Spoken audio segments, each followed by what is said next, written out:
Bismillahirrahmanirrahim. Falënderimi takon Allahut, përshëndetje dhe selamet janë për dërguarin e tij Muhammedin sallallahu alaihi wasallam. Shikues të nderuar, ju përshëndes.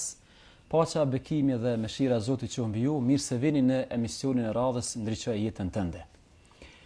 Kësaj radhe jo si zakonisht, ashtu siç bëjmë ne kur ne i ftojmë kryesisht musafirët dhe jemi një koqir të musafirëve në studio.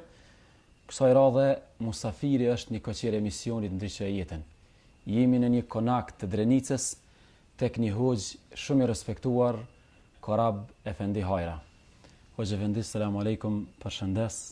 Aleikum selam, përshëndes. Shpresoj jam falënderuar që na ke bë konak, na ke vërtet na ke ofruar një atmosferë të ngrohtë të bashkëbisedojmë për një ngjarje të madhe në historinë islame. Faleminderit, unë përshëndes ty, dëshiroj mirëseardhje për kësaj emisionin. Shikues të nderuar, jemi në ditën e 17 të Ramazanit. Sot muslimanët anë kanë botës e kujtojnë njëra nga ngjarjet më të mëdha në historinë e Muhamedit alayhis salam, historinë e muslimanëve, po edhe historinë e gjithë njerëzimit. Pra është ngjarja ose lufta e parë që është zhvilluar mes Muhamedit sallallahu alaihi wasallam dhe mes mushrikëve Mekas apo idhujtarëve Mekas. Nuk ka dyshim se vërtet përvoja e pejgamberit alayhis salam në përgatitjen e një gjenerate, në zhvillimin dhe ngritjen e një populli është përvoja, njëra ndër përvojat më të suksesshme të njerëzimit.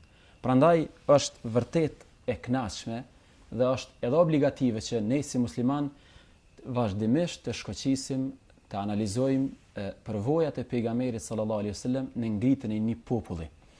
Tani kësaj radhe do të bisedojmë për një përvojë të luftës, për një ngjarje që vërtet ishte ngjarje vendimtare në historinë e muslimanëve, pra është ngjarja e Bedrit, ashtu si quhet, lufta e parë frontale mes edhe e përgjakshme gjithashtu mes Muhamedit sallallahu alaihi wasallam dhe muslimanëve një anë ndaj politeizëve apo idhujtarëve të Mekës anën tjetër. Ju njoftova se jemi në odën e hoxhës së nderuar dhe pikërisht për këtij vendi këtu të Drenicës do të diskutojmë për betejën apo luftën e Bedrit. Korab Efendi, kisha pas dëshirë shkurtimisht me diskutu fazën mekase, të pas parasysh se e tham në fillim të emisionit që betejë e parë mes Muhamedit alayhis salam dhe idhujtarëve ishte 17 Ramazan viti 2 Hijri, viti 2 i shpërnguljes. Në të të kemi 13 vjetë fazën mekase. Pse zë bon lufta në Mekë? Pse pejgamberi nuk luftojnë në Mekë? Po ishte këtë fazë paqes përpjekje me ju shpjegu kush është Zoti, kush është pejgamberi alayhis salam, ja u sqaruar aty në emisionin. Periudha mekase është një periudhë e cila ka zgjatur 13 vite, në cilat pejgamberi alayhis salam ka ftuar popullin e vet për besim në Zot. E dim gjithë që banorët e Mekës kanë qenë një popull i cili ka besuar në shumë zota, do të krahas Allahu xhaleshano u ka besuar edhe zot në tjerë. Qëllimi i pejgamberit alayhis salam apo qëllimi i thirrjes islame ka qenë që njerëzit ta besojnë vetëm në Zot, krijuesin e vetëm gjithësisë, tokës së gjithçkafe që na rrethon neve. Mirë po pejgamberi alayhis salam gjatë kësaj periudhe mekase 3 vitet e para ka bë ftesën e popullit vet në mënyrë fshehurazi, kurse në 10 vite tjera pejgamberi alayhis salam ka bë ftesën e popullit vet haptas. Mirë po gjatë kësaj periudhe kohore pejgamberi alayhis salam përkundër aspektit paqësor cilën e ka shoqëruar ftesën e pejgamberit alayhis salam, megjithatë populli i vet, banorët e Mekës nuk i kanë përgjigj pejgamberit alayhis salam me të njëjtën formë. Përkundër aspektit, siç e thash, gjithë kjo periudhë karakterizohet me një ftesë paqësore. Është një ajet kuranor cilin Allahu xhaleshanu i drejtohet pejgamberit alayhis salam i thotë: "Ud'u ila sabili rabbika bil hikmeti wal maw'izati al hasana wajadilhum billati hiya ahsan." Thotë Allahu xhaleshanu: "O ti Muhammed, ftoj njerëzit me urtësi, me këshilla të mira dhe polemizo me ta me ato që është më e mira." Domthon kjo formë apo thjesht këto 3 këshilla e mirë, polemizimi me ato që është më e mira edhe urtësia e karakterizojnë këtë periudhë, kanë shoqëruar ftesën e pejgamberit alayhis salam këtë periudhë. A u shënu në incident gjatë 13 vjeç? Gjatë kësaj periudhe ka pas probleme të vazhdueshme, muslimanët kanë hasë në probleme të vazhdueshme prej pabesimtarëve të Mekës, mirë po muslimanët nuk ju kanë përgjigj në asnjë formë. Për shembull, na dim gjithë torturat, na dim Hazreti Bilali, familja Jasirit. Për shembull, kanë herë shtrohet një pyetje, çysh kanë mujt me përballu? Për shembull, ai ja ka myt dy prend. Hazreti Bilalit ja ka vendos gurin shkretin të. Çysh ka mujt me duru, për shembull, pa reagu. Për shembull, Ammar ibn Yasir kur ja kanë myt prend ka shku te pejgamberi sallallahu alaihi wasallam, ose aty pari ka kalu pejgamberi sallallahu alaihi wasallam dhe ka thon sabran ala Yasir inna maw'idukum al-janna. Dorem, domethën se përfundimi ju është xheneti. Do thotë në farforme vërtet një far abstenim ndaj çdo lloj ballafaqimi. Edhe pse me kaz vazhdimisht e kanë kërkuar një gjë të tillë. Sigurisht që banorët e Mekës në mënyrë të vazhdueshme kanë provokuar dhunë dhe kanë kërkuar që të vjen ndoshta të një konflikt apo të një ballafaqim fizik mes muslimanëve dhe banorëve të Mekës, mirë po pejgamberi alayhis salam ka qenë insistues tek shokët e vet që përkundër tortura, përkundër përjetimeve të cilat ata janë ballafaquar në mënyrë të vazhdueshme me to, prej këtyre problematika nuk ka qenë i liruar as vet pejgamberi alayhis salam. Na dim shumë mirë rastin kur pejgamberi alayhis salam i është bë edhe gjatë namazit të tij, pejgamberit alayhis salam janë bë tortura të vazhdueshme gjatë kohës kur e ka fal namazin, mirë po ndoshta mundem të thonë që ka qenë urtësia e madhe e Zotit xhaleshanahu që njerëzit përgatiten aspektin shpirtëror apo të ballafaqojnë edhe këtyre periudha gjatë këtyre tortura gjatë kësaj periudhe, në mënyrë që të arrihet të formohet një personalitet i fuqishëm, i cili do të thotë është në gjendje me u ballafaqua edhe këtyre tortura. E kisha të rjek veç një paralele, sepse është shumë më rëndësi muslimanët me kuptu fazën mekase. Për arsye se Korab është e çuditshme, për shembull, çysh kanë arrit muslimanët Mekë me ik incidentet. Edhe e tha edhe ti dhe është faktike që Mekastë kanë kërkuar incidentin. Edhe unë mendoj për shembull sot muslimanët në përbot kanë shumë nevojë në situata të caktuara me përdor strategjinë e Mekës. Edhe për shembull me ditë mos me ran provokime, mos me bëj incidente, sepse shpesh një pjesë e botës po i kërkon incidentet. Edhe kanë nuk në atë kuptim nuk vrulli madh, entuziazmi madh, mlefi kanë herë po bina prej e incidenteve tani damet po janë më të mëdha se dobit. Po më intereson kështu. Gjatë kësaj periudhe kur muslimanët vërtet nuk kanë ngrit dorë, a kanë qenë pse janë frigu, se janë dopt, apo ka qenë edhe një ashtu që thati pjesë e fesë, do të thotë ata me çat abstenimin e tyre ndaj dhunës e kanë konsideruar që pe adhurojnë Zotin se Zoti i tyre i ka porositur që mos me edhe kjo ka qenë pjesë e edukimit pastaj. 13 vjet ata, domethënë një njerëz që arrin 13 vjet me shtyp mllefin, me shtyp ose me abstenu ndaj dhunës, kjo është ti po prodhon njerëz edukativ, do të thotë. Realiteti tregon që kjo tezë e cila është ngritur prej disa prej njerëzve nuk qëndron, për shkak se pejgamberi alayhis salam nuk e ka pas luftën si mjet për realizimin e qëllimeve.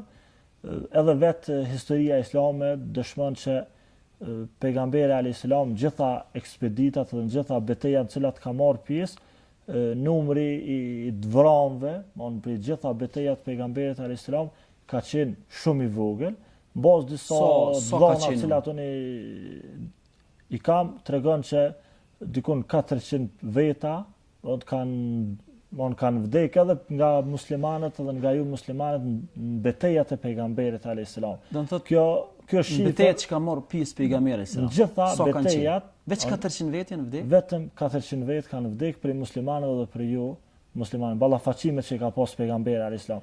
Unë i kam disa shënime që pejgamberi alayhis salam dikun ka marrë pjesë në 28 ekspedita. Që ka organizu edhe vetëm 9 prej tyre kanë përfunduar me luftë, në kuptim kontaktet frontale dhe luftë dhe shpatët dhe gjakderi dhe kështu me radhë. pjesa tjetër është realizu qëllimet e ekspeditës pa luftë.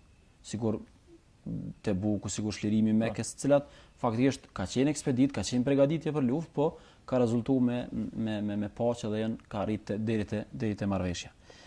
Është më rëndësi mulla Korab tani me pas kujdes, sidomos kur jemi ndoshta po të ndërprej, ndoshta me bën një paralele mes kësaj shifre që e përmena 440, në cilën unë e konsideroj që është një numër shumë i vogël, ose një minimum i njerëzve të vrarë këtu, edhe pse na nuk e dëshirojmë vdekjen, edhe pejgamberi alayhis salam nuk e ka dëshiruar vdekjen as për një person të vetëm, mirë po nëse kjo shifër merret, për shembull ta supozojmë masakrin e Srebrenicës, e cila për një periudhë shumë të shkurtër do të kanë vdekur 8000 muslimanë, apo të marrëm edhe masakra të tjera, apo të marrëm për shembull edhe luftën e parë botërore apo luftën e dytë botërore, ma në dim gjithë, ma në sa viktima do të kanë rënë këtu. Kjo shifë do të se krahasohet, shifët që pejgamberi alayhis salam apo prej qëllimeve tina nuk ka qenë që të shkaktohet gjakderdhje. Qëllimi i pejgamberit alayhis salam ka qenë që përmes luftës, aty kur është imponu lufta, t'i hapet rruga thirrës të pejgamberit alayhis salam të arrijë që fjala e Zotit dominoi, fjalën e Zotit të arrijë fjala e Zotit tek njerëzit. Mulla Korab, pejgamberi sallallahu alaihi wasallam e bani shprehnguljen në Medinë dhe Medinë filloi domethënë organizimi i jetës. U vendosen ligjet, u bë kushtetuta e Medinës. Pejgamberi sallallahu alaihi wasallam filloi marrëveshjet edhe në këtë rast me fiset e jehudive që kanë qenë në Medinë, i vllazëroi me kast edhe me dinast, ndërtoi xhamin. Shtrohet një pyetje, pse lufta tani? Çka u dashkë lufta në këtë rast? Kur fillon këta muslimanët me mendu tani për luftën? Nëse do duaj lufta, duaj Mekë lufta. Tani pse në Medinë luftë? Pejgamberi alayhis salam e tha më herët se detyrohet me shumicën e muslimanëve të Mekës, të shpërngulet dhe të ikë prej Mekës në Medinë. Pejgamberi alayhis salam pasi arriti në Medinë, filloi konsolidoi shtetin islam, në shtet vogël në Medinë.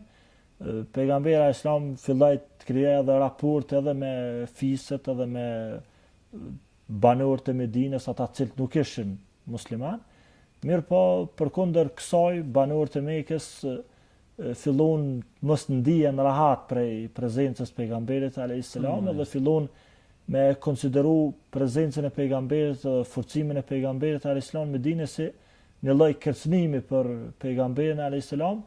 E gjithë kjo ata duke ditë faktin që kanë qenë shkaktar për largimin e pejgamberit alayhis salam, kanë qenë konfiskues të pasurisë të pejgamberit alayhis salam dhe gjithë atyre muslimanëve që janë shpërngul prej Mekës në Medinë. Mirë po ndoshta edhe një element i cili është ndoshta edhe më i rëndësishëm se gjitha këto, të pas parasysh që ata banorët e Mekës në vendin e tyre kanë pas një vend shenjtë, është fjala për Qabën, për cilën pejgamberi alayhis salam në mënyrë të vazhdueshme ka pas pretendime që të arrijë edhe ta bajë edhe haxhin, edhe të kryejë edhe obligimet fetare, të cilat janë obligime edhe në Qabë. Me pastru me një fjalë Mekën prej idhujtarisë. Me pastru prej idhujve, Mekën përgjithësi, po Qabën me theks veçantë. Edhe si rezultat i kësaj, pejgamberi alayhis salam ka fillimisht me mendu tek një luftë ekonomike, të cilën luftë ekonomike kanë filluar më herët banorët e Mekës kundër pejgamberit alayhis salam. Ajo luftë ekonomike s'ka qenë ndoshta thjesht vetëm luftë ekonomike që kanë bë banorët e Mekës ndaj pejgamberit alayhis salam, mirë po ka qenë edhe luftë në aspektin shoqëror. Dieta periudha e bojkotit. Po, që është organizuar gjatë periudhës mekase. Tash pejgamberi alayhis salam ka filluar me mendu me bë një luftë në aspektin ekonomik ndaj banorëve të Mekës. Banorët e Mekës kanë pas dy burime esenciale të zhvillimit ekonomik të Mekës edhe të mbijetesës për banorët e Mekës, për shkak se Meka është një vend i thatë, një vend cili nuk ka mujt me jetu prej bujqësisë, prej blegtorisë, mirë po burimet kryesore ka pas tregtin, cilën e ka organizu sidomos me vendet e Shamit, me Sirinë, Palestinën e sotme, edhe forma tjetër e tesës apo të hyra për banorët e Mekës ka qenë edhe organizimi i haxhit. Tash nëse banorëve të Mekës u rrezikuan këto dy burime, atëherë banorët e Mekës detyrimisht do të nënshtrohen para çdo fuqie apo para çdo kujt. Edhe përmes kësaj pejgamberi sa ka menduar se si me kërcënu në radhë parë tregtin, edhe hapin tjetër qysh fisët arabe në forme mu largu prej Mekës edhe me muzbej fuqia e banorëve të Mekës në këtë formë me arrit me depërtu pejgamberi alayhis salam Mekë. Në të hapat e parë që është menduar është domthon bllokimi i rrugës, sepse qartas dihet që me kast për me kalun Sham ose për me u kthy pe Sham do dash me kalun nëpër Medinë pejgamberi. Domthon cili është shkaku apo shkasi i parë për me mendu tani na më u kthy, flasim për luftën. Domthon ku janë fillet e luftës, domthon ku janë ata hapat e parë ku është mendu për një luftë frontale tani mes Muhamedit alayhis salam dhe shokëve të tij, një anë dhe me kazën anën tjetër. Po banorët e Mekës tham që kanë pas rrugën me kalu përmes Medinës, ka ekzistuar edhe një alternativë tjetër e cila ka qenë përmes Irakut, ka qenë rrugë shumë më e lartë, ka qenë edhe rrugë e vështirë në njëjtën kohë, andaj banorët e Mekës detyrimisht janë detyruar me kalu nëpër Medinë. Pejgamberi alayhis salam kanë dëgjuar që Ebu Sufjani ka qenë njëri prej udhëheqësve të Mekës, ka përgatit një karvan të madh tregtar, i cili karvan ka përmbajtur dikon 1000 deve, ka pas një vlerë marramendse tregtare, e cila do të ka bart me vetë Ebu Sufjani. Është shumë interesante që në shoqërimin e këtij karavani kanë marrë pjesë vetëm 40 veta me Ebu Sufjanin, e cila tregon që banorët e Mekës si rezultati i ekzistimit të Qabës kanë gëzuar një autoritet edhe kanë gëzuar një siguri. Do të thotë 40 vet ka qenë mjaftueshme me mbikëqyrje dhe me siguru një karavan 1000 deve. Po, edhe s'kan has kur një problem. Në mënyrë të vazhdueshme ata s'kan pas. Dihet rreziku i shkretinës banorët e Mekës kanë gëzuar një respekt të veçantë edhe ndoshta si për shkak të ekzistimit të Qabës në vendin e tyre kanë pasur ndoshta, do thonë një lloj shejtërie, e cilën gjitha fiset arabe kanë pas një respekt, dhe si rezultati i kësaj do të kanë pas një siguri. Kjo siguri është e përmendur edhe në Kur'an, ku Allahu xhaleshanu ka rrit me au siguru 2 udhëtime të cilat i kanë organizuar ata. Këto pejgamberi sa dëgjon që Ebu Sufjani është duke u kthy prej karavani tash nuk është të shkuar, e ka kaluar rrugën për Sham, është u kthy prej është u kthy prej Shamit për e ka realizuar tregtia është përmbyll, ka filluar me ardh për Mekë. Pejgamberi sa kanë dëgju, i kanë njoftu shokët e vet, është këshilluar me ta, ka përgatit nëse guxojna me thonë një ushtri, për shkak se pejgamberi islam nuk ka dalë për me luftu. Pejgamberi islam qëllimin e vetëm e ka pas që të bëhet konfiskimi i pasurisë, në cilën pasuri muslimanët do thotë detyrimisht kanë pas hisën e tyre në atë pasuri. Edhe përmes kësaj pejgamberi islam ka dashur me i dëmtuar në aspektin ekonomik, jo në aspektin fizik banorët e Mekës. Kështu pejgamberi islam ka përgatit një ushtri prej 314 veta, ka qenë numerikisht një numër. A ka qenë dalje obligative? A ka qenë vullnetare? Nuk ka qenë obligative, ka qenë vullnetare. Pejgamberi islam i ka lënë alternativë zgjedhje gjithë secilit prej. Domthonë nuk u ndal me qëllim lufte. Po, qëllimi vetëm ka qenë që dilet, të konfiskohet pasuria e karavanit, edhe ajo kthehen në Medinë dhe të shfrytëzohet për të varfrit e Medinës edhe për zhvillimin edhe për përgatitjen ndoshta për lufta në të ardhmen të cilat eventualisht munden mi prit. Pejgamberi sallallahu alajhi wasallam ka dalë me 313 ose 314. Pa. Sa kuaj, sa deves, shpata, përgatitjet. Përgatitjet e muslimanëve kanë qenë shumë modeste. Këtë dalje që ka pas pejgamberi alayhis salam kanë pas me vete vetëm 2 kuaj.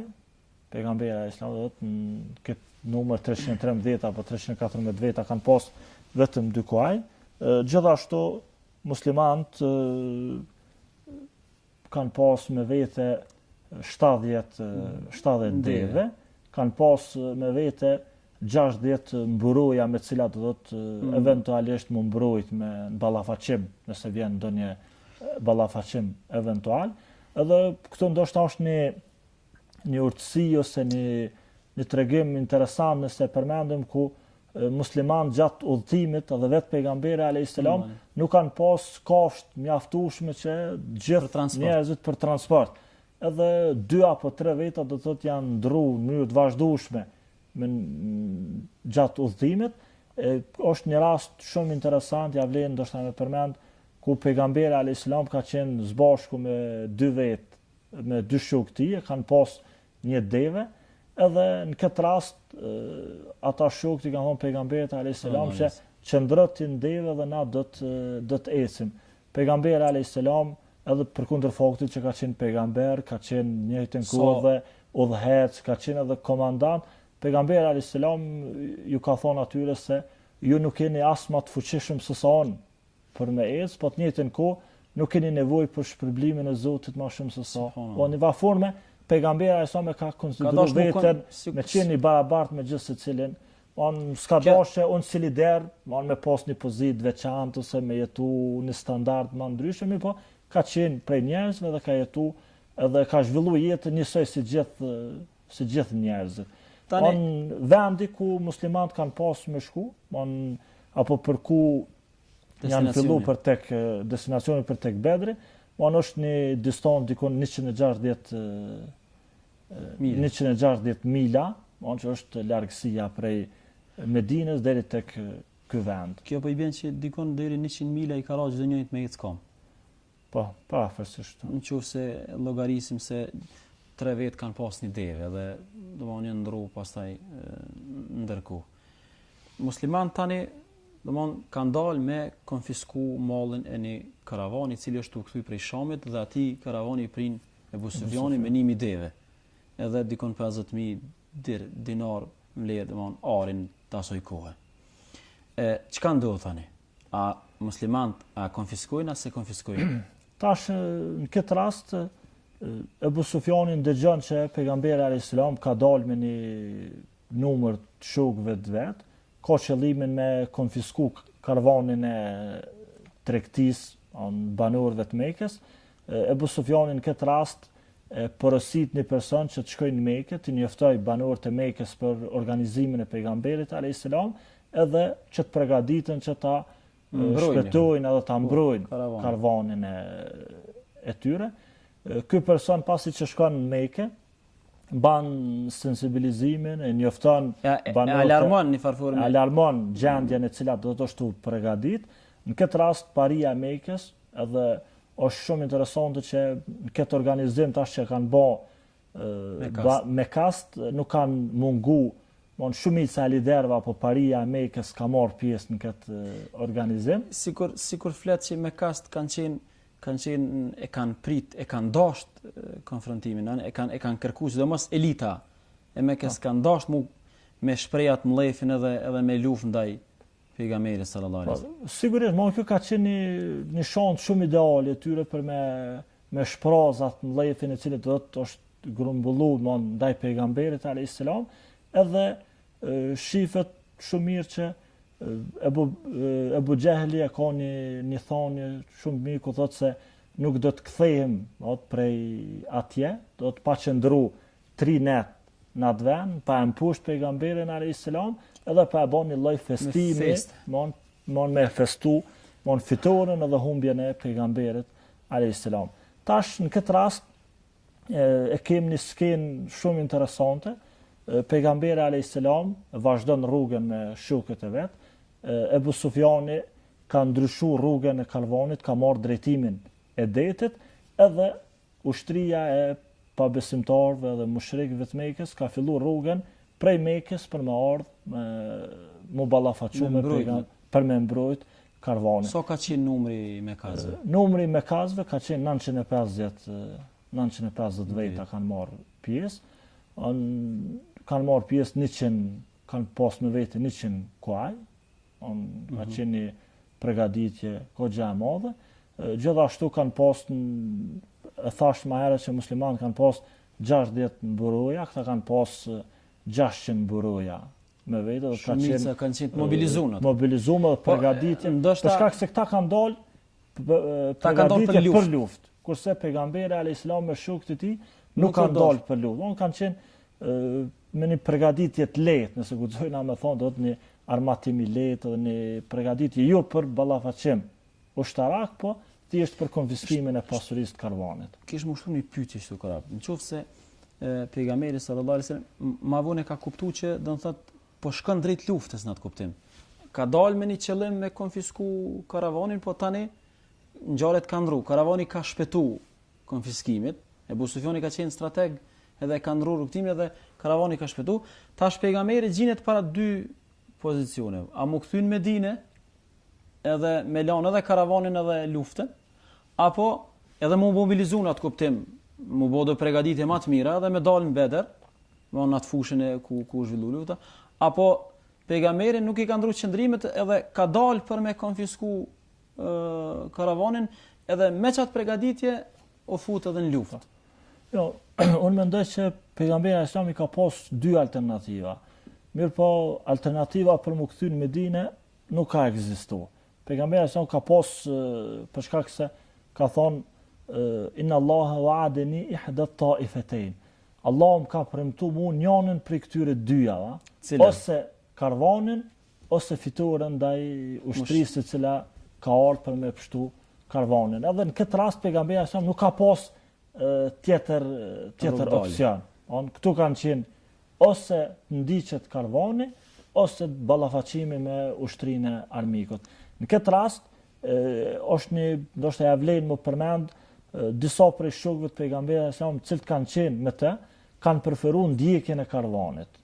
Edhe përpjekjen për me konfisku pasurinë apo me mallin cili do të ka qenë në karvanin e mushrikëve, mirë po pejgamberi islam siç shifet ka anu prej aspekt që të ballafaqohet me këtë ushtri e cila me çdo kusht ka tentuar me ardh me çdo kusht ka tentuar me ardh në Medinë.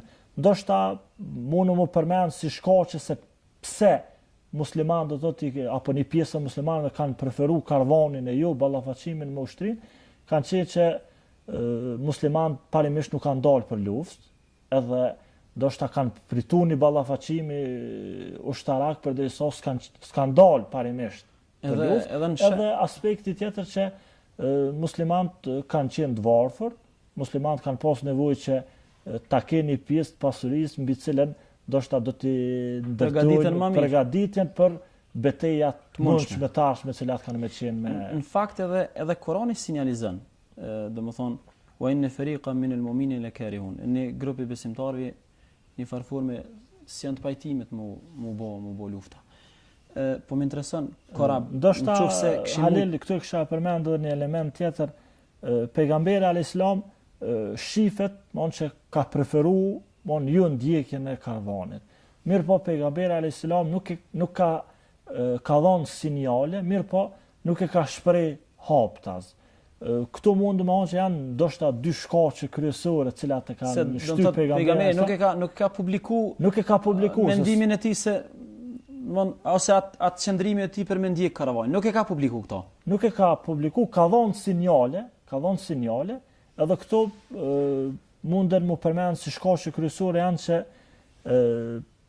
pejgamberi sallallahu ka ditë që në mesin e ushtrisë, pejgamberi sallallahu më shumë se 2/3 e ushtrisë kanë qenë prej ensarëve, prej banorëve të Medinës. E ki fjalën për 313. Po, për 313-shit, shumica kanë qenë prej ensarëve, prej medinasve.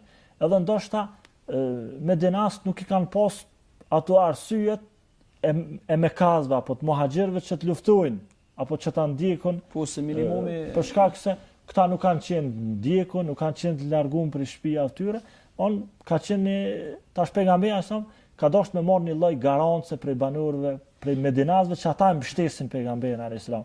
Edhe aspekti tjetër I cili është shumë interesant, pejgamberi alayhis salam kur ka bë marrëveshje me banorët e Mekës, me banorët e Medinës që ata ta pranojnë Medinë, si pjesë e marrëveshjes ka qenë që ata ta mbrojnë pejgamberin alayhis salam nëse ai sulmohet brenda Medinës. Jo ta mbrojnë pejgamberin alayhis salam jashtë Medinës. Edhe si rezultat I kësaj shihet që pejgamberi alayhis salam ka qenë shumë interesuar me I qëndru besnik marrëveshjes cilën e ka pas me banorët e Medinës, edhe këtu e shohim që Ebu Bekri I shpreh mbështetje. Kur fillon konsulta, tani pejgamberi alayhis salam është në pozicionin karavani ka ik, luftë ushtria mekase po vjen në Bedër, tani pejgamberi fillon konsultën me shokët e tij.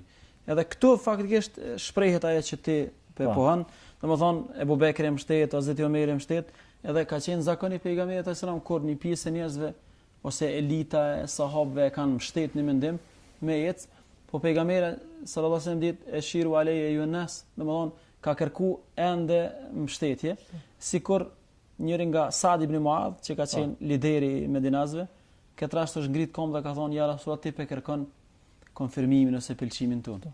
Po këto është shumë interesante kur Saad ibn Muadh që ka qenë prej liderëve të medinasve, I është drejtu pejgamberit alayhis salam e ka thonë se na nuk do të thojmë ty në asnjë formë, ashtu siç I kanë thonë populli vet Musait alayhis salam, shko lufto ti me Zotin tanë, na do të qëndrojmë këtu, mirë po ne drejtohemi ty që shko lufto ti me Zotin tanë, edhe na do të jemi me ty. Edhe në një forme edhe muhaxhirët, edhe ensart I kanë ofruar mbështetjen pejgamberit alayhis salam, edhe shihet që muslimanët kanë rënë ujdi që mos ndiqet karvani, po të vazhdohet drejt vendit, Bedrit, në cilin ma vonë është zhvilluar dhe betejë. A mundum me konsideru Korab si me të vërtet një çast vendimtar kur 313 musliman I ndal për një arsye tjetër, një arsye megjithatë pak më e butë, edhe për një moment kërkohet prej tyre lufta. Edhe tani të gjithë me të vërtet treguhen në atë kuptimin burra besimtar të vërtet, mbështetën Allahun edhe e mbështesin pejgamberin sallallahu alaihi wasallam. Thuhet që Saad ibn Muadh ka thonë, nëse na thu më ju ços detit, s'ke mu kthy mrapa, dhe me të vërtet tani na dim që pjesëtarët e Bedrit kanë tretman të veçantë të Zotit. Edhe dihet historikisht që pejgamberin stata të caktuara ka thonë leni banorët ose pjesëtarët e Bedrit se Zoti u ka fal, ndoshta Zoti ka fal krejt mëkatet e tyre përpara dhe mrapa Bedrit. Do të thotë fakti që vërtet ka ardhur një pozicion kur është me vërtetë është pozicion I rënd kur njeriu doli pa përgatitur për luftë dhe tani kaq fuqishëm ta mbështet luftën, vërtet kjo është ajo pika ndoshta që I ka bëu këta njerëz shumë me qenë të veçantë. Nëse shkojmë tutje, pejgamberi sallallahu alaihi wasallam shtrohet një pyetje Korab, jam të dashur prej fillimit me të pyet. E tha që pejgamberi sallallahu alaihi wasallam ka kuptuar karavanin, do të thotë sikur del këtu që pejgamberi ka pas shërbim informativ shumë të fortë, edhe I ka vëzhgu krejt gjithë këtu, domthon lëvizjet, numri me kazve, domthon a ka pas pejgamberi shërbim informativ kaq të fortë? Sigurisht që pejgamberi alayhis salam unë thash që ka konsolidu shtetin e Medinës, edhe mendoj që nuk mund nënkuptohet një shtet funksional edhe një shtet I organizuar pa ekzistimit një shërbimit inteligjent.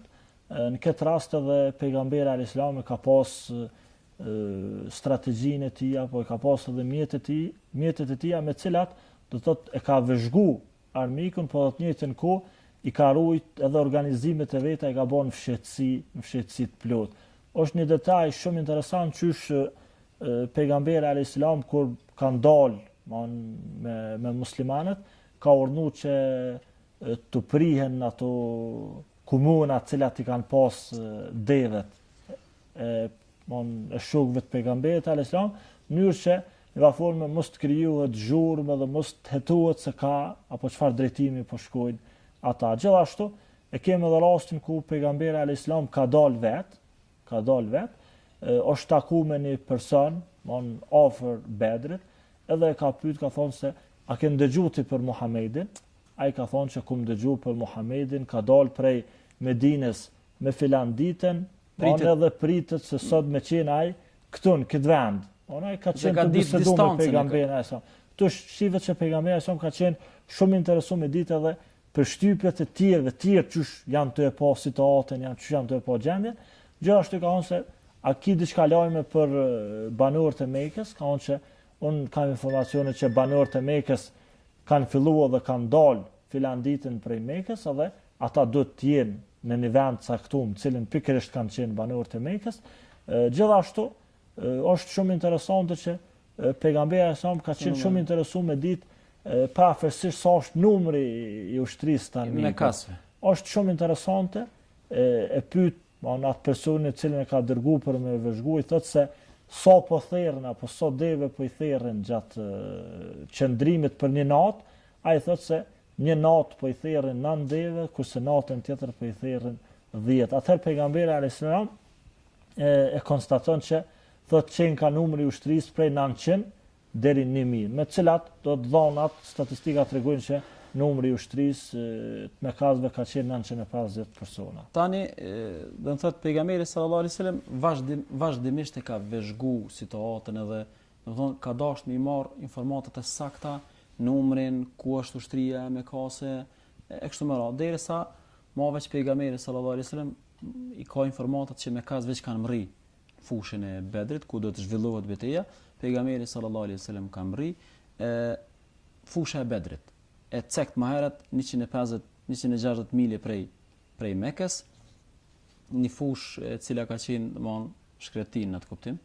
Edhe tani çka karakterizohet, çka ka pasur këtë fushë, në fushën e Bedrit. Ajo çka ndoshta e karakterizon apo e dallon vendin Bedrin prej vendeve tjera, Bedri ka qenë një vend në cilin vazhdimisht karavanet janë ndalë, kanë pushu për shkak se ka pas disa puse, disa burime të ujit. Ka pas ujë në atë vend, edhe pikërisht është zgjedhur që këtë jetë ai vend takimi apo vendi ku do të takohen dy ushtrit. Pejgamberi alayhis salam ka shku më herët, është pozicionu në një vend afër burimit, mirë po kalon burimit edhe puset i kalon para vete. Këto është një detaj interesant që njëri prej shokëve të pejgamberit alayhis salam është i quajtur Hubab bin Mundhir, i thot pejgamberit alayhis salam që këtë pozicion cilin ti je ndalë, cilin do të je pozicionu, është pozitë cilën të ka urdhëruar Zoti dhe na do të shpallë prej Zotit dhe na do të me qëndru besnik kësaj, apo thjesht është pjesë e strategjisë dhe luftës cilën ti po e përgatit. Pejgamberi alayhis salam thotë që jo, kjo është thjesht pjesë e luftës dhe pjesë e strategjisë ushtarake të pejgamberit alayhis salam. Atëherë ky person i rekomandon pejgamberit alayhis salam që mund zbresin poshtë, që puset të lanë brapa shpinës, mënyrë edhe i thotë që ne të kemi qasin në ujë, kurse banorët e ata mos me pas qasje në ujë. Edhe pejgamberi alayhis salam e përgëzon për këtë ide edhe automatikisht e pranon këtë mendim i cili do të është në interesin e përgjithshëm, po ajo që është më interesante është që thjesht nuk ka qenë urdhër prej Zotit, ka qenë pjesë e mendimit të pejgamberit. A guxojna me konsideru që krejt përgatitja e Bedrit, deri tani na po flasim për përgatitjet, vendosja e ushtrisë. Do thotë krejt këto ka qenë kontribut edhe përpjekje strategji e pejgamberit sallallahu alaihi wasallam. Pastaj shpallja ose qili do të ndihmojë me bë luftën, me fitu luftën. Mirë po përgatitjet megjithatë i kanë bë vet musliman. Po, sigurisht përgatitjet kanë qenë njerëzore, njerëzit kanë bërë. Pastaj ka ardhur ndihma prej qiellit. Një natë para se më ndodh betejë, domethënë thuhet se ka rashi në Bedër edhe pozicionet që kanë qenë vendosur shiu ka qenë shumë i favorshëm për muslimanët dhe shumë i disfavorshëm për jo muslimanët. E kam lexuar interesant kurab që muslimanët kanë pas megjithatë një frikë. Edhe nuk ka qenë lehtë, sidomos kur është kuptuar numri, kur është kuptuar që në pjesë në mesin e ushtrisë me kasë janë elita, janë çush më thon ata njerëz ma prestigjioz të Mekës. Kokat e Mekës ka ndodhur një frikë, po thuhet atë natë Zoti ju ka thënë muslimanëve një lloj kotje, një lloj gjumi të lehtë. Bashbili e lexojsha që njëri nga rejtarët që ka qenë i porositur me rujt thot më ka rrok një gjumë i thellë që e kom kuptu që është jashtëzakonshëm. Edhe këtë gjumë edhe këtë shi Zoti ka përmend në Kur'an si pjesë e fuqisë. Jemi në ditën e luftës, pejgamberi sallallahu alaihi wasallam i ka përgatit radhë. A mundesh me na tregu parafërsisht, domthon, çush ka ndodhur dita e përgatitjes?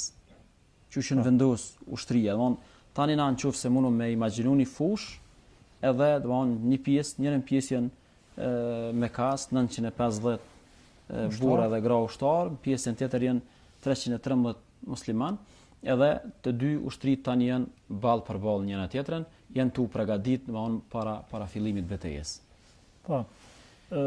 Ndoshta e përmendet aspektin e shiut, aspektin e ndihmës e cila do të ka zbrit prej Zotit edhe një lloj mbështetje për muslimanët. Kisha me përmend edhe një segment tjetër është që Saad ibn Muadh i ka propozuar pejgamberit alayhis salam që të ndërtohet një kamp i cili do të jetë një lloj zyre operacione, nëse guxojnë me thonë, ose një lloj shtabi prej cilit do të udhëheqet, do të mbikëqyret. Edhe ndihmë e parë. Edhe është shumë interesante që Saad ibn Muadh i thot pejgamberit alayhis salam që ti qëndron në këtë vend, nëse eventualisht na humbëm, atëherë ti do ta kesh më lehtë për me shku, edhe me bashkangjit banorëve të Medinës. Atëherë pejgamberi alayhis salam i thot që do të ndodh e kundërta, do të thotë e paralajmëron për fitoren. Po më intereson një detaj i vogël. Po. A kanë ditë muslimanët se kanë me fitu? Muslimanët kanë qenë bindur që do të fitojnë. Edhe kjo në fakt ka motiv. Ka pas paralajmërim me pejgamberin alayhis salam që ata do të fitojnë, edhe sigurisht që kjo ka qenë një motiv shumë i madh për muslimanët. Kem rastin ku pejgamberi alayhis salam gjatë përgatitjes të betejës ju ka thonë njerëzve që shokëve të vet se sallallahu alaihi wasallam këtu do të vritet filani, këtu do të vritet filani, këtu do të vritet filani. Pjesë e motivimit. Kjo është pjesë e asaj përgatitjes shpirtërore dhe psiqike, të cilën pejgamberi alayhis salam e ka bërë për shokët e vet.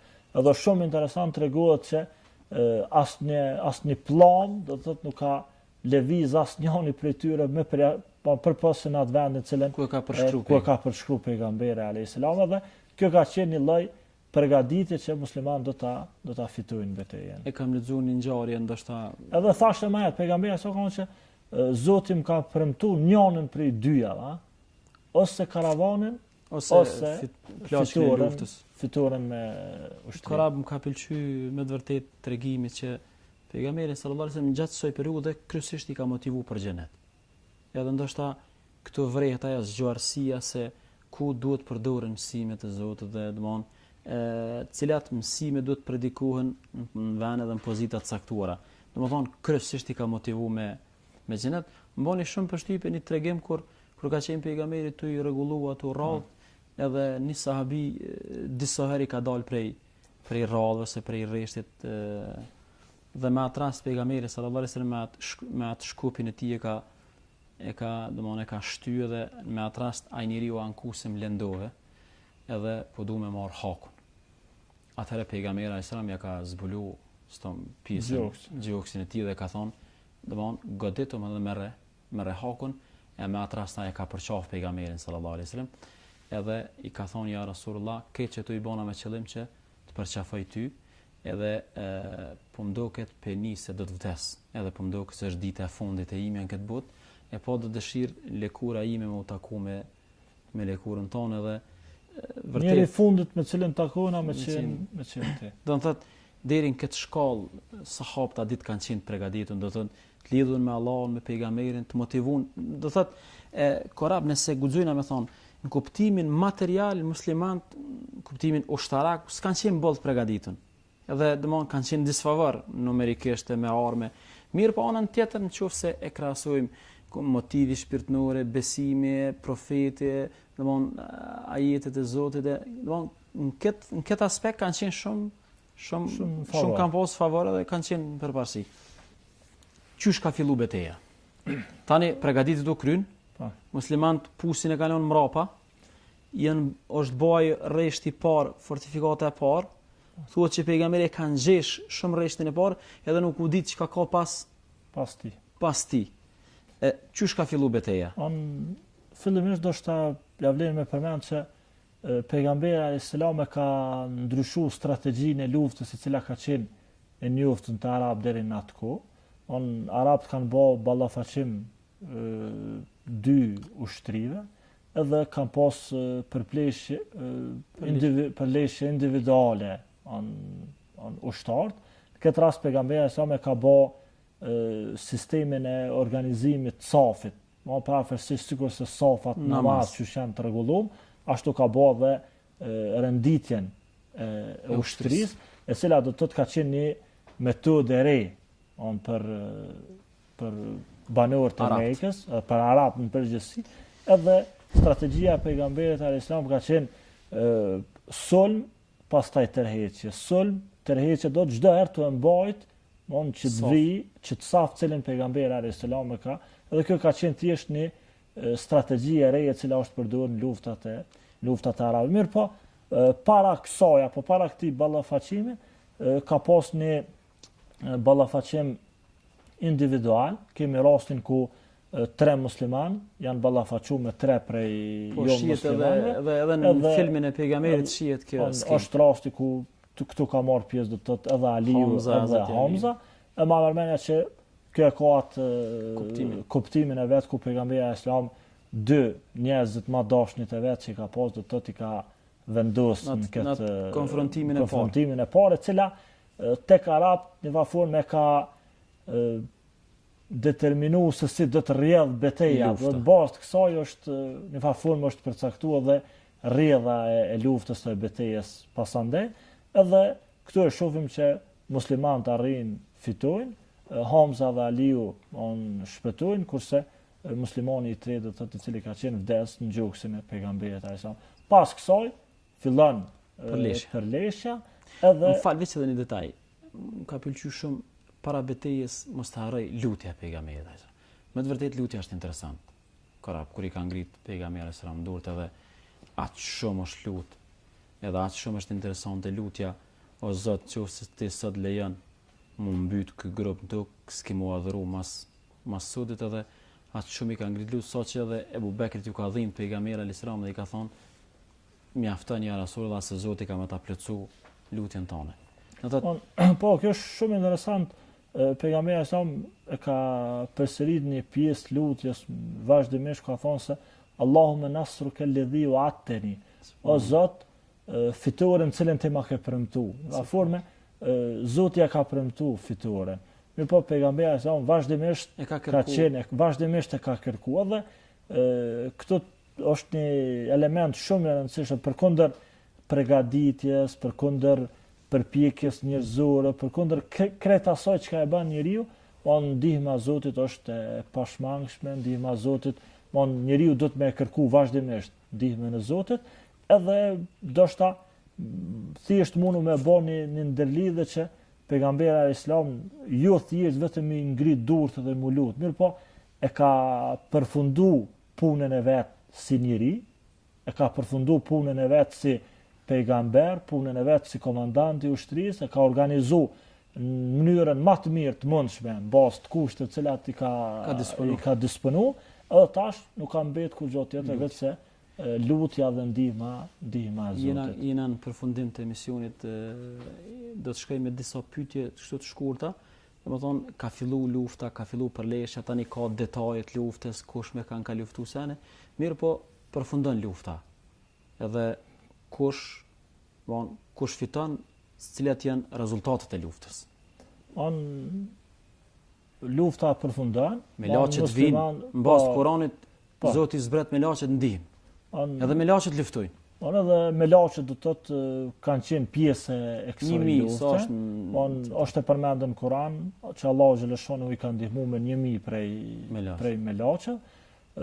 Çfarë me laçet kanë pas një rol edhe ato, do të thotë në fitoren e muslimanëve, edhe thjesht mund të thonë që kanë qenë ndoshta një lloj përgatitje, një lloj ndihmëse edhe shpirtërore, do të kur ti do të thotë në luftën tonë edhe në betejën tonë di që nuk ty vetëm, po edhe krijesa tjera do të thotë janë me ty edhe mbështesin ty në luftën tonë. Kjo është një motiv shtesë. Mirë po, atë punën kryesore dhe punën e madhe sigurisht që ka bëu pejgamberi alayhis salam me shokët e vet. Beteja përfundon, muslimanët triumfojnë në këtë betejë. Prej muslimanëve vritën 14 veta, bin shahed 14 musliman, 8 prej tyre kanë qenë prej banorëve të Medinës, prej ansarëve, edhe 6 prej tyre kanë qenë prej muhaxhirëve. Edhe këto është një tjetër shumë interesante që prej mushrikëve të Mekës, prej politezëve të Mekës vritën 70 persona, edhe po i njëjti numër do të 70 persona edhe zihen rap prej 950 sa kanë qenë, 70 janë vrit, janë vrarë, 70 janë zonë rap. A kanë mujt me myt më shumë? 950 sa kanë qenë. Po, muslimanë s'ka dilemë që kanë pas mundësi, që bojnë mbytjen e vrasin e gjithë ushtrisë të armikut, të pas parasysh që ushtria e armikut është thy, njëjtën ku janë vrarë 70 edhe shumica atyre kanë qenë kukat e Paris të Mekës. Në këtë rast ushtria do të ka mbet pa liderët e vet, pa udhëheqësit e vet, pa komandantët e vet, edhe në këtë formë ka qenë e mundshme, mirë po e thamë edhe më herët që s'ka qenë qëllimi i pejgamberit sallallahu alajhi wasallam që derë dhe gjak, mirë po qëllimi i pejgamberit sallallahu alajhi wasallam ka qenë që të arrihet fitoria, të fitohet betejë dhe tregohet fuqia, tregohet organizimi i muslimanëve dhe në formë prej këtu të fillohet që të llogaritet edhe një fuqi e re e cila është në ngritje sipër, e cila më vonë do ta shohim që do ta udhëheqë, do ta sundoj botën. Do të thotë u realizu premtimi i Zotit për Muhamedit alayhis salam se do të triumfoj. Është hera e parë që pejgamberi sallallahu alaihi wasallam triumfon ushtarakisht edhe në kuptim luftë ndaj mushrikëve. Çka u bë me fatin e robëve? 70 skllav tani kemi. Po. Këto kemi pas beteje, muslimanët kanë arritur që të zëjnë rob 70 prej ushtrisë të armikut. Këta 70 persona është shumë interesant, na shohim edhe ndoshta edhe në këtë kohë moderne qysh përkundër faktit që bazë konventa ndërkombëtare nuk ka rob lufte, nuk ka mirë po shohim se si po trajtohen në raste të caktuara rob të luftës edhe rob në përgjithësi. Është shumë interesante që pejgamberi alayhis salam ka bënë sjellje shumë korrekte me ta. Edhe është shumë interesante që pejgamberi alayhis salam edhe muslimanët kanë arritur që rob të luftës me i shndrua dhe me i bë mësues, edhe rob të luftës me i bë profesor, edhe përmes kësaj muslimanët kanë vendosur një strategji për luftimin e analfabetizmit. Ku e dim që pejgamberi alayhis salam ka vendosur kusht për ato i cili nuk ka pas mundësi me shpagu apo me pagu lirinë e vet, mund që të mësoj 10 prej muslimanëve shkrim leximin nëse ai dëshiron me qenë i lirë. Edhe këto ndoshta një matematikë të thjeshtë nëse e bëjmë, nëse prej 70 veta ka 10 mësu, do të arrijmë do të thotë me bë 700 persona që do të thotë din shkrim leximin. Është një luftim do të thotë direkt që pejgamberi ai son përmes këtij hapi ka bë edhe luftimin e analfabetizmit. Pejgamberi sallallahu alaihi wasallam tani triumfoi dhe tani më është faktor në nga dishullin arabik. Domthon vërtet Betejë e Bedrit i ndon dy periudha. Periudhën kur pejgamberi sallallahu karakterizohet si periudha periudha më e dë, periudha e diskriminimit të kësaj radhe. Tani po flasim për periudhë kur pejgamberi është bërë faktur më, edhe ai opinioni pastaj që ka dominu tek krejt fiset nga dishun arabik se Kurejshitët që ishin domthonë lider, krejt gadishullit ishin njerëz që vërtet konsideroheshin si fuqi, arritën më poshtë prej Muhamedit sallallahu alaihi wasallam. Tani po del pa që pejgamberi me të vërtetë është njëri i veçantë dhe ka arrit me kriju një fuqi të veçantë dhe ndoshta kjo ishte ajo që do t'ja hap derën ummetit islam që të kurrë dhe fitore edhe triumfe të reja. Korab, jam shumë falendërues për bashkëbisedën këtu në udhën tuaj. Lutë Allahun që Zoti të shpërblej për çdo fjalë dhe për çdo shpjegim.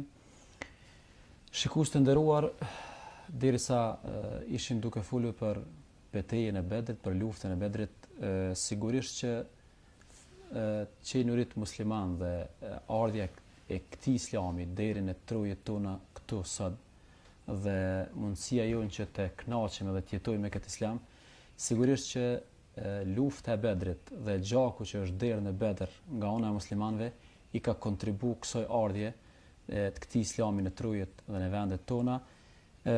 Besoj që betejë e Bedrit është diçka që ka të bëjë me gjithë neve, me gjithë përhapjen e fesë së Zotit në të gjitha trojet anë kanë botës, po në veçanti është e veçantë për neve. Ju falenderit shumë, ju përshëndes deri në takimin e radhës. Selamu alaikum wa rahmatullahi wa barakatuh.